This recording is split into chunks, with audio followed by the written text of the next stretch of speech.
Okay, welcome or welcome back. We're going to start our second presentation of today, and this is for the World Curling Federation, investigating a concept for the World Curling family, a membership club feasibility study to grow participation and fan base in the sport. It's our great pleasure to welcome all the way from Edinburgh via Zoom the Secretary General of the World Curling Federation, Colin Grahamslaw. Thank you very much for being with us today, Colin, and looking forward to your comments later on in the presentation. Thank you. No problems. Looking forward to the presentation. Thank you very much. So, team, if you're ready, I give you the floor. Looking forward to the presentation. Thank you.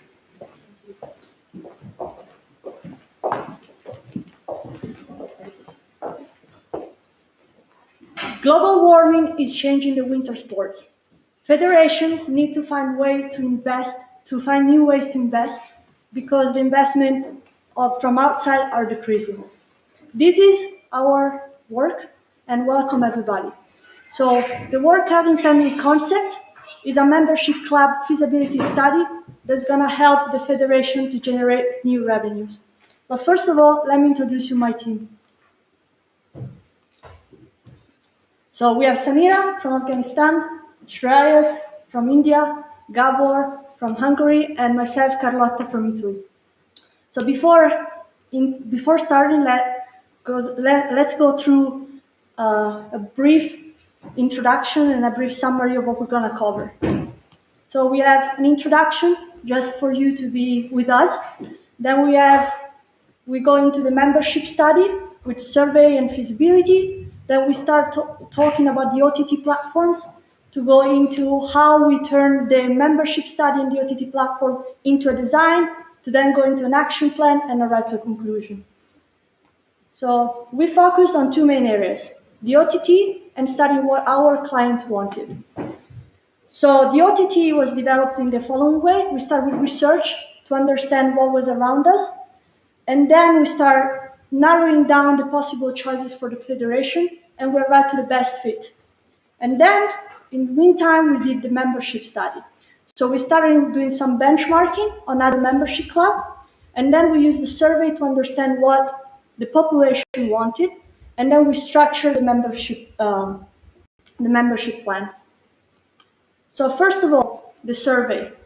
So to our survey, we had 306 responses in a relatively short period of time, which was just 1 month, and they were covered 4 continents.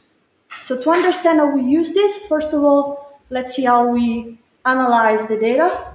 We divided the responses into 6 main regions, which you can see on the screen behind me.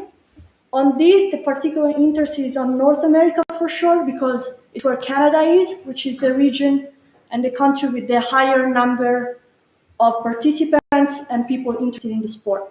And then we go to Europe, which was divided into 3 main regions, as you can see, which are Western Europe, Eastern Europe, and Scandinavia.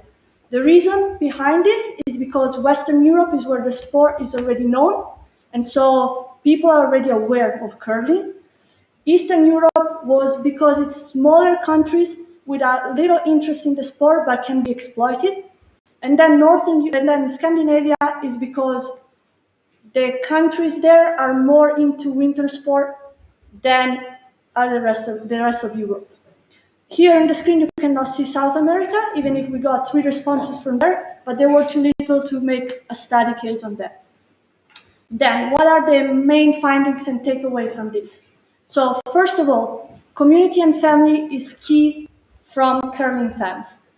They think that curling is a social sport, is a way to get together with friends. And for this reason, it's also one of the main ways people get to know the sport. So the survey showed that people get in touch with curling into 2 main ways. First one, of course, is the Olympics, but then the second one is through family and friends. So we think this is a really important point. Second of all, the price range preference that we found out, doesn't really give us a range, but rather different preferences. As you can see, it's well spread between different prices.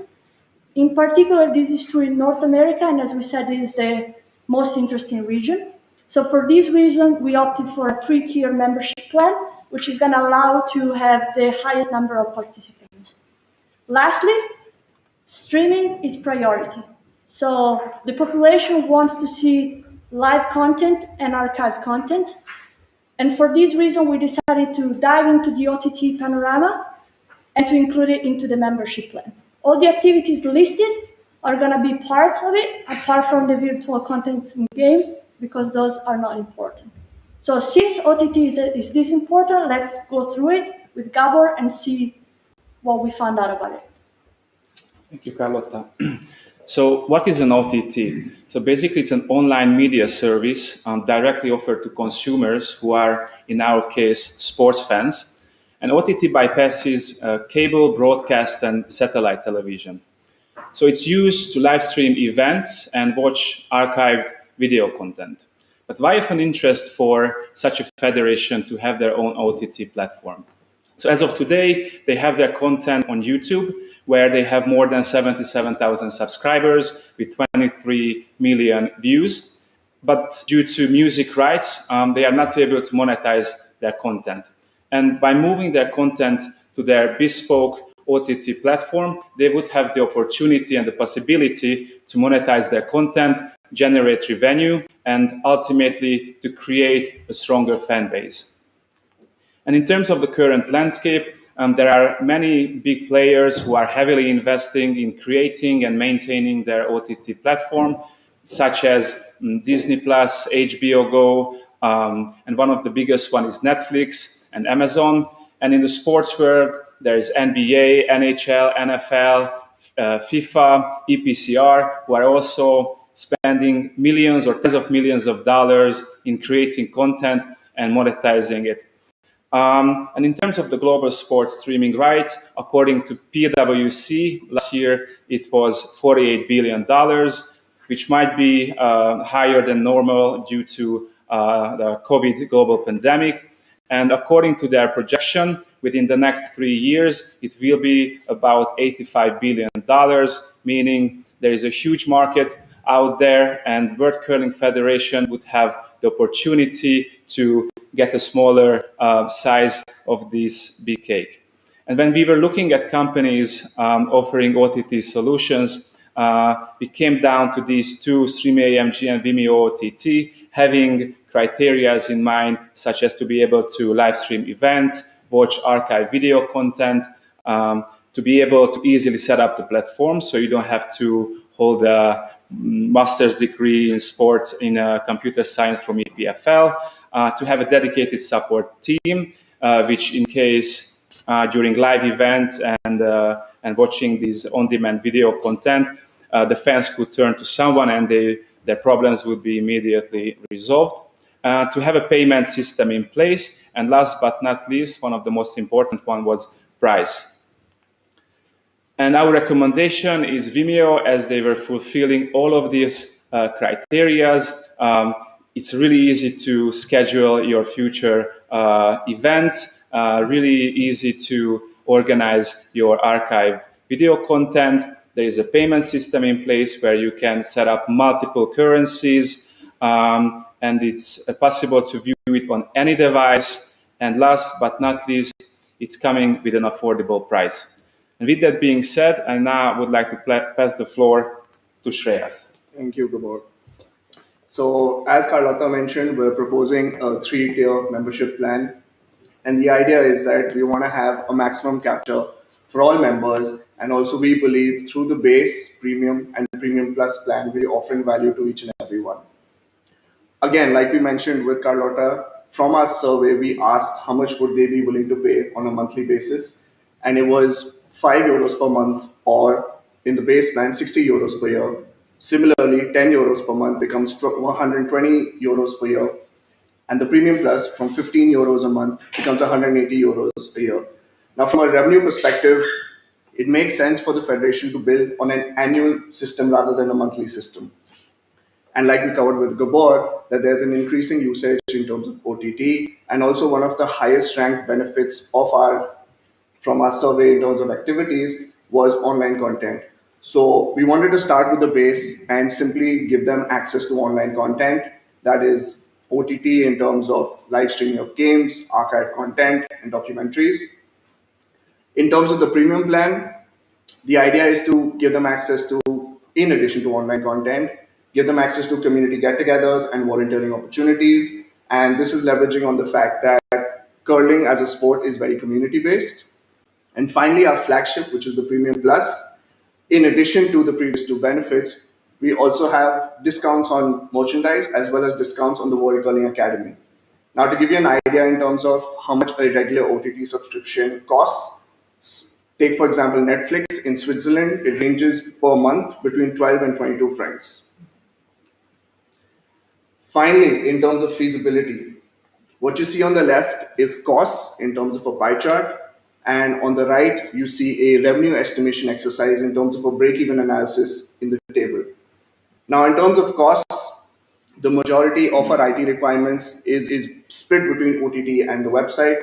OTT is obviously the cost associated to migrating to the OTT platform, and the website, which will basically house the World Curling family. It can have the login and the database for the members, where they can see their details, their benefits, and obviously renew their plans year on year. Now, in terms of these costs, we're taking a worst case scenario where the total cost is approximately 220,000 euros for the first year in terms of setting it up and then maintaining it. Now, if we're doing this in terms of an absolute worst case scenario, if we only consider base plan members, which is at 60 euros a year, and if we divide that 220,000 by 60, we get approximately 3,600 members, which are required to break even in the very first year itself. Now, if we compare that to the YouTuber subscriber base, as of 30th May, it's only 5%, which was a little more than 70,000 subscribers. Today, after 4 weeks, there are about 77, 78,000 subscribers.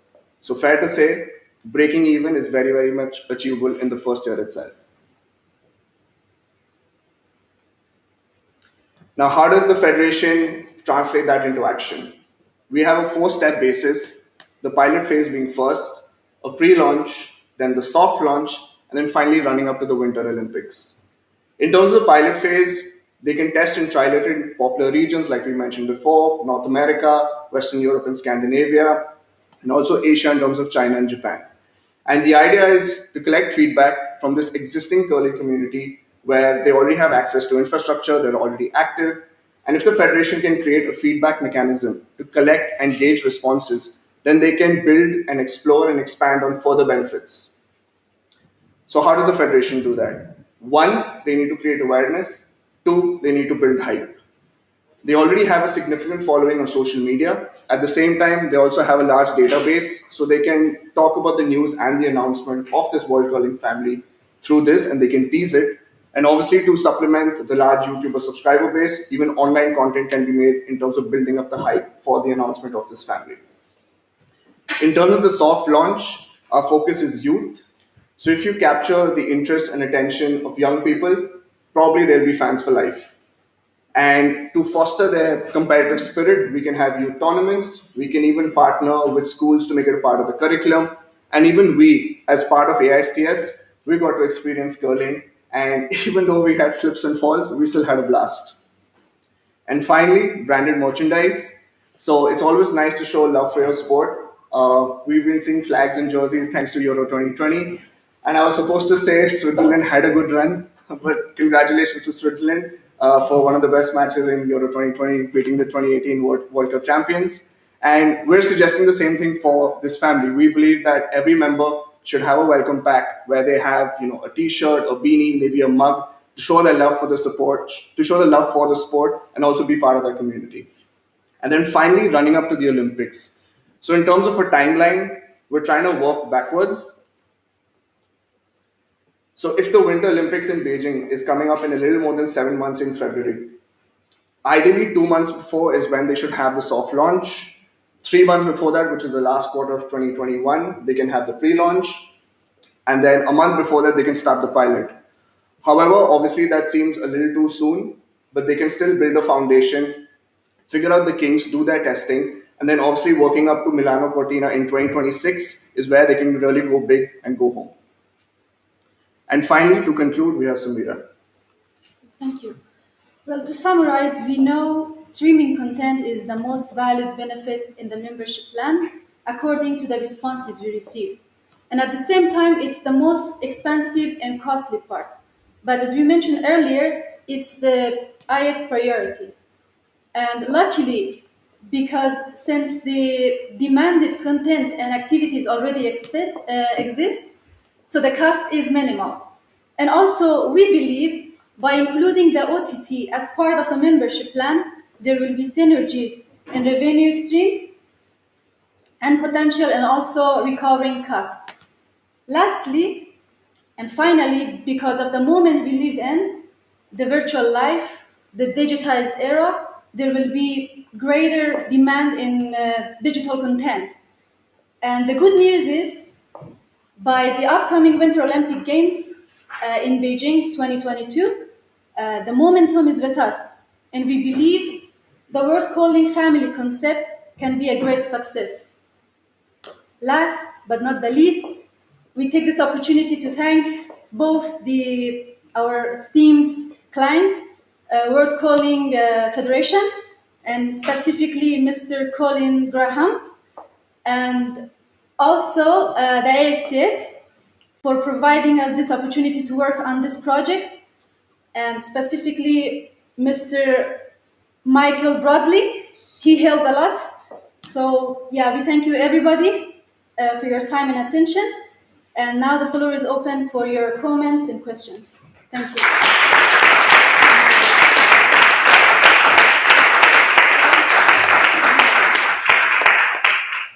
Great presentation. Thank you very much. So we open the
Yeah, thank you very much.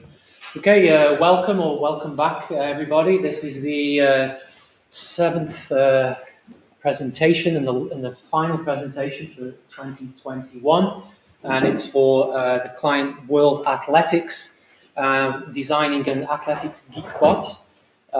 This is to help with editorial and graphical forms of storytelling, television and social media channels for the fantastic sport of athletics. So online, we are delighted to welcome from the client, Claire Rogers, who's the Internet and Digital Projects Manager. So welcome, Claire, who's joining us from Monaco. And we also have online as well, Anne Damby, who is the Chief Information Officer at World Athletics. So a very warm welcome and thank you for joining us from Monaco this morning. So team, if you're ready, looking forward to the presentation. I'll give you the floor. Thank you.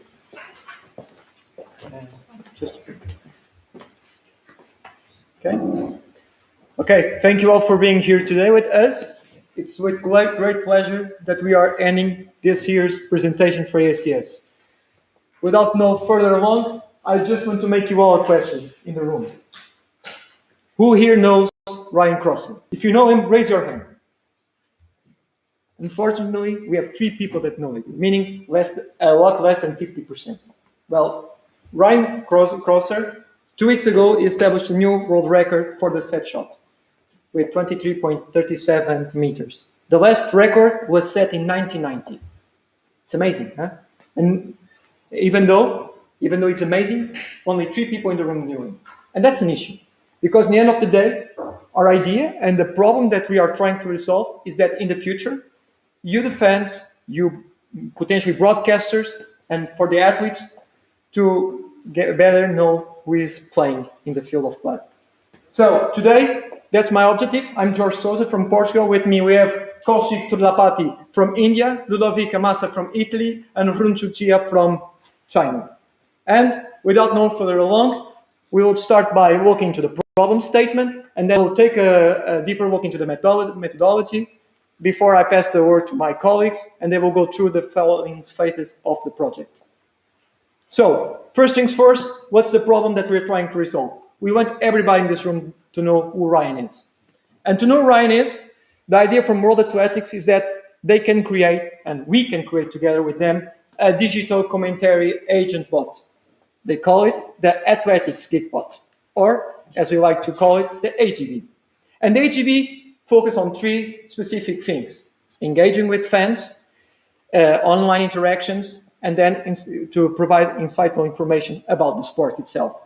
How do we do this? By gathering information from several points of contact, to retrieving feedback, looking to create some back-end information through some commentary, and then looking to implement some front-end solutions, visual solutions.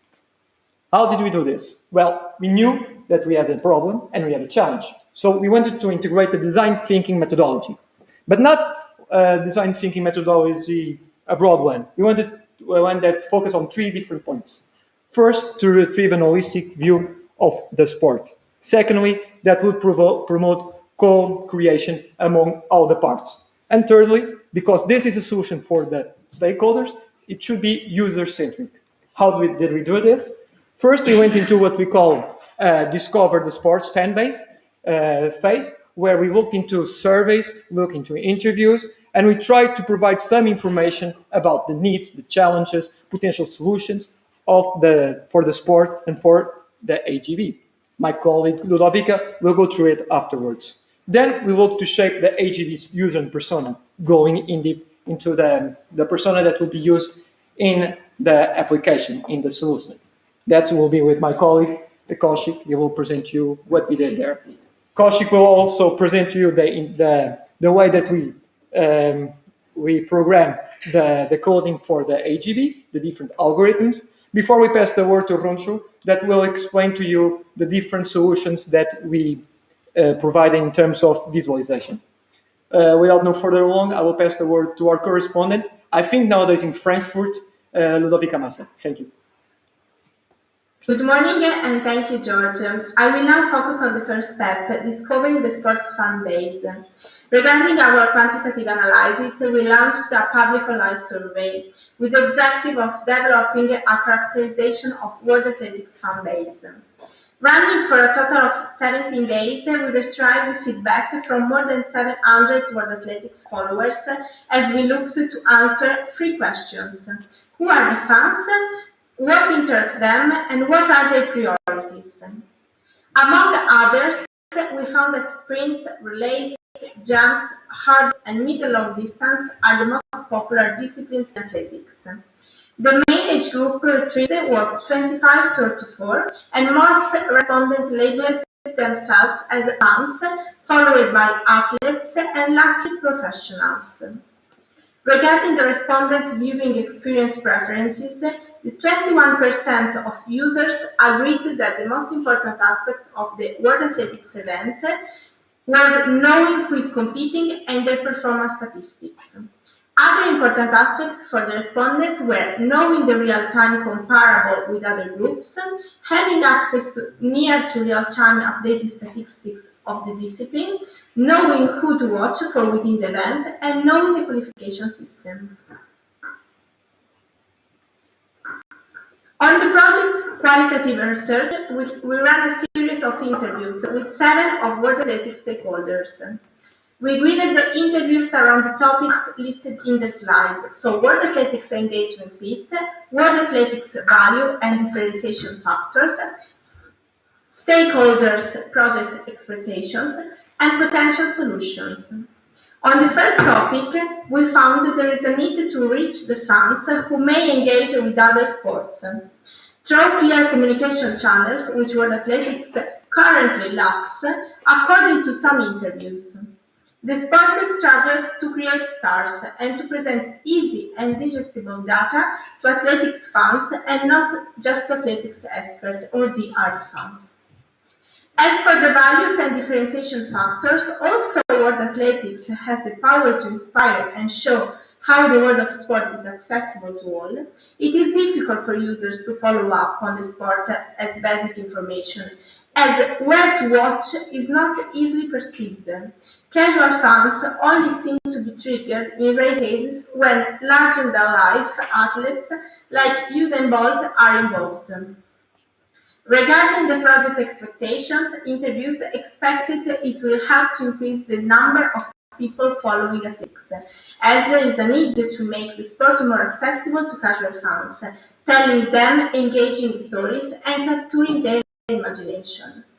Finally, on potential solutions, the platform should be easy to use, adjusted to both fans and the media experience. Especially for journalists, it should help to cover an event from the start to the end, centralizing all needed information in real time. Concluding, from the online survey side, we incorporate the general public's broad points of view, allowing us to build a persona. The interviews allowed us to gather an in-depth perspective from a specific set of stakeholders used to interact with World Athletics. By combining the both sources analysis, then we were capable of creating a persona to be used in developing the AGB, which my colleague Kaushik will now explain to you. Thank you very much. That was Ludovica talking about the qualitative and quantitative analysis. What I'll be talking about here are more about the numbers and how we use those numbers to come up with the target persona. As you can see from the slide, from our online survey, we realized that almost 85% of our survey respondents, they fall in the age bracket of 18 to 54, with almost 55% of them coming from the 18 to 34 age bracket alone. So the 18 to 34 age bracket is also known to be more into social media, and then there are also the ones with a huge online presence, which is why we want to have this bot, and we feel that this bot will be used a lot. And also, World Athletics has 13 disciplines, but then it is not feasible for us to come up with one commentary script that can fit across all the 13 disciplines. And it is also not possible for us to focus on all 13 disciplines now, which is why we have to prioritize on what disciplines we are going to focus on. And through our survey, we realized that overwhelming majority of the respondents, they are interested in these 5 disciplines: sprints, jumps, relays, middle long distances, and hurdles. Which is why we've decided that the automated commentary script that will be developing will be focusing on these 5 disciplines. And then one of the challenges that we were also told by the commentators and the broadcasting team is that they really have any time to go through the information of the athletes or their other achievements. So having something like this will probably be very beneficial even to the commentators and the broadcasting team to come up with interesting insights. As you can see here, one of the things that we also are also required to find out are the needs before we can come up with the solution. So after brainstorming with our team, we came up with 12 needs, and then we put it in front of the survey respondents, and then we ended up picking up the 5 most chosen ones to work upon, and also from the interviews with the broadcasting and the commentary team, we realized that they also had some needs that we had to tackle. Hence, we had 5 needs coming up from the online service, and then 5 needs coming up from the interviews. As you can see on the left-hand side, there are 5 needs which will be trying to tackle through the automated commentary script. And on the right-hand side, there are other 5 needs which are part of the front-end visual challenges that we'll be proposing. Here we have the indicators. Indicators are nothing but all the different statistics and the information that you can communicate to the fans and the broadcasting team. As you can see here, there are 5 disciplines, and then there's also transfer section. So essentially, what we are trying to say is that when you want to form a automated commentary script, for instance, if I need an automated commentary script for jumps, so I focused on transversal first. Transversal is nothing but these are the stats or information that are common across the disciplines, and it is not really dependent on any of the disciplines. Which is why you take some indicators from the transversal section, and then you go to the jumps tree, and then you take some of the indicators from there. Eventually, you form a script. In the next slide, what I'll be showing you is the pseudocode for one of the algorithms. So we have 2 algorithms. One is the algorithm for generating automated commentary script before the event, and one is to have an algorithm that generates an automated script after the event. And so the scenario is that so we are at the beginning of a 100-meter race, and so now how do you generate the automated script for it, right?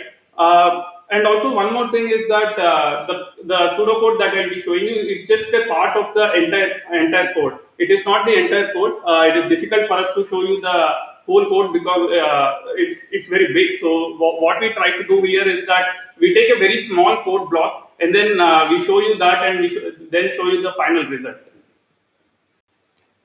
So as you can see here, as I've already explained previously, we are at a 100-meter event. And what this code block essentially does is, if say there are 2 athletes participating in the 100-meter event from the same countries, it then fetches the information from the database, from the World Athletics database, the information like the countries of the athletes, what happened the last time they met each other, and all the other relevant information, and then it comes up with a final output that looks like this. As I've already mentioned, just as a word of caution, this is not the entire code. This is just a very small code block, and the final result looks something like this. So today's event has athletes from the same country: Usain Bolt and John Blake from Jamaica. So here, what it does is it gets you the who are the athletes who are from the same country, which is what we are trying to communicate to the fans. And then the last time they competed against each other was at the Rio Olympics on 14th August 2016. So here, what you try to communicate is, okay, these are the 2 athletes from this country, and what happened, and where was the last time they competed. And then the third statement is Bolt outperformed Blake by 0.12 seconds. Bolt finished first in the race while his compatriot finished fourth. So here, what the script does is it fetches the outcome and the positions when they last competed against each other. As you can see here, Bolt outperformed Blake by 0.12 seconds. So it fetches the time and then calculates the difference between the times and then computes it. And also, Bolt finished first in the race, so it fetches the position of both Bolt and Blake, and then says that Bolt finished first in the race while his competitor finished fourth. So this is the algorithm to generate generate the script before the event. Now, Runchu will continue with the visualization solutions that we propose as part of our solution. Okay, thank you, Kaushik. So coming to the front-end solution, we aim to use them to address all the 5 needs, and they all follow the real-time principle. That means the users can get to the information as soon as possible. And also they'll have the value for the future initiative to use as the foundation. The 5 needs are value communication for fans to show their love, building stars, transform the participants to world athletic fans, and also to explain the disciplines. So for the first one, to communicate the value, we plan to use some infographic in a separate tab called Our Value, and also those value can be shown on TV during live. And for the second one, for fans to show their love, they can like, share, comment on the content, and to other platform, to their friends and family. And for building stars, in a separate tab, we are going to show some really dominant athlete. For example, like we're going to compare Bolt's 100-meter records to some 5 previous records. So in that way, people can see how much faster he is. Also, we want to transform some people who are currently physically active and participate a lot in athletic sports, and to world athletics fans, so they can actually sit down to watch the game. In order to do that, we want to use the platform to push out more notification about the World Athletic Game itself, and also some very motivational message. And that way, people can consume more World Athletic content. And the last but not the least is to explain the disciplines. We want to visualize the numbers in the disciplines for those casual fans. For example, pole vaulting is compared to jumping over giraffes, and so like in that way, the audience can have the concept of how high the athlete jumped in a pretty interesting way. And now I pass the floor to George for the final conclusion. Yeah. So, ladies and gentlemen, first things first, my colleagues have been presenting you what we call the 1.0 version.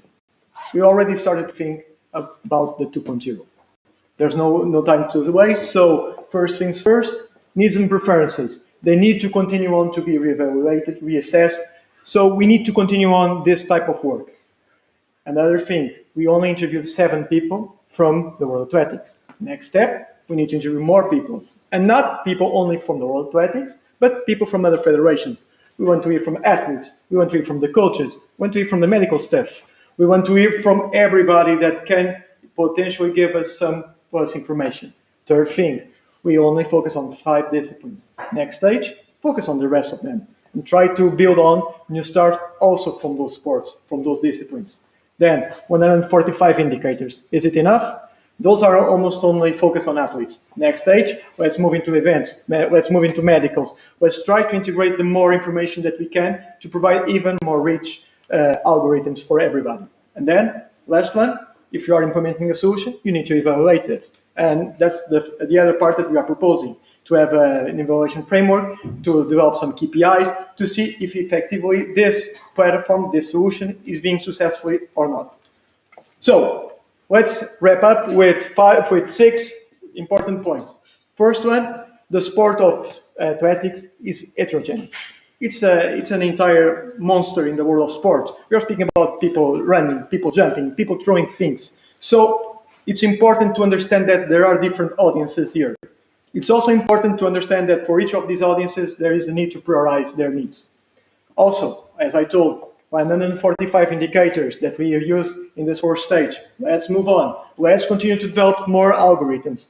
Then, if it ain't broken, don't fix it. And that's the case of the WebSeas. WebSeas is a platform that already is being used by World Athletics. What we suggest is that use a bundle solution. Put the AGB working already with existing platforms from World Athletics. And then if you're bundling it with existing platforms from the client, from the World Athletics, well, you need to also bundle it with the media channels. And that's for a specific question. Because next time I'll be here with you, that my team will be here with you, when I ask you all who this man is behind me, it's not going to be 3 of you raising your hand.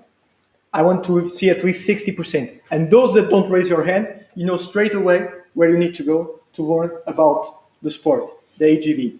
Ladies and gentlemen, let me just end up by thanking Michael Broadway, our supervisor, thanking Clay Roberts from World Athletics, and that's a wrap for 2021 for AISTS. Thank you, and now we are open to questions.